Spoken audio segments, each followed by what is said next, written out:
Hey everyone, welcome back to day 6 of my 30-day journey living like a Stoic. If this is your first time here, thank you for stopping by. This isn't just a challenge. It started because I was stuck in a place I couldn't ignore anymore, a quiet crisis. And I needed something solid, something ancient, something that wouldn't fall apart every time life got difficult. That's how I found Stoicism. And today, more than any other day, I felt it test me. Episode 6, Facing Negative Emotions, No Escaping, No Denying. This morning, I woke up feeling off. You know those days when you open your eyes and there's already a weight on your chest? It's not sadness exactly. Not stress. It's just a dull emptiness, like something inside of you is missing color. Like you're breathing, but not really living.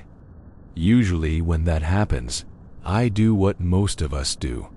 I distract myself. Phone, scroll, noise, something light, something funny. Just enough to push the feeling away so I don't have to face it. But today, I remembered something I'd read from Marcus Aurelius. You have power over your mind, not outside events. Realize this and you will find strength. So I didn't run. I didn't reach for the phone. I didn't pretend I was okay.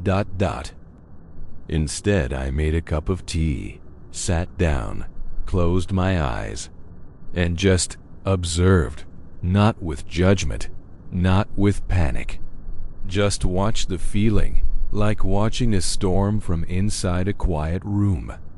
The Stoics talk a lot about this. They believed that emotions are not inherently bad, even the negative ones. But problems begin when we identify with them. When we say, I am sad instead of, I feel sadness. And there's a huge difference between those two things. So I let the sadness be there. I didn't chase it away. I didn't ask, why am I like this? Or, what's wrong with me? I just breathed. And slowly, the storm didn't go away, but it softened. It stopped being something I feared and started feeling like something I could handle. Today made me realize how often we fight our emotions like they're the enemy. But according to Stoicism, emotions are signals, not commands. Just because you feel something doesn't mean you have to obey it. And that's not suppression. It's awareness. Stoicism doesn't teach us to become robots or ignore our feelings. That's a common misunderstanding.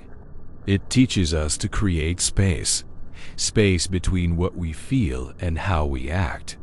Today, I felt like doing nothing. I felt low, quiet, unmotivated. But I didn't numb it. I didn't binge watch anything.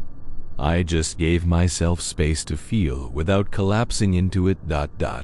And that space, that tiny pause, it changed everything. Here's what I've learned on day 6. We don't have to run from uncomfortable emotions. We don't have to fix them immediately either. Sometimes, the most stoic thing you can do is to sit with them. Let them pass through you, like clouds, like rain. You're not weak for feeling down. You're not broken. You're human. The Stoics knew that, and now, so do I. If you're watching this and you've been feeling something heavy lately, something you don't quite understand, I hope this episode reminds you, you don't have to run. You don't have to solve everything right now. Just sit, just breathe, and give yourself the strength of stillness. Thank you for being here, for listening, and for being a part of this journey. If this episode meant something to you, please don't forget to like, share, and subscribe. It really helps the channel grow, and more importantly, It helps this message reach someone else who might need it today. I'll see you tomorrow in episode 7, where I'll talk about something seemingly small, but it completely changed the way I look at everyday life. Take care, and remember, control what you can, accept what you can't, and always, always return to your center.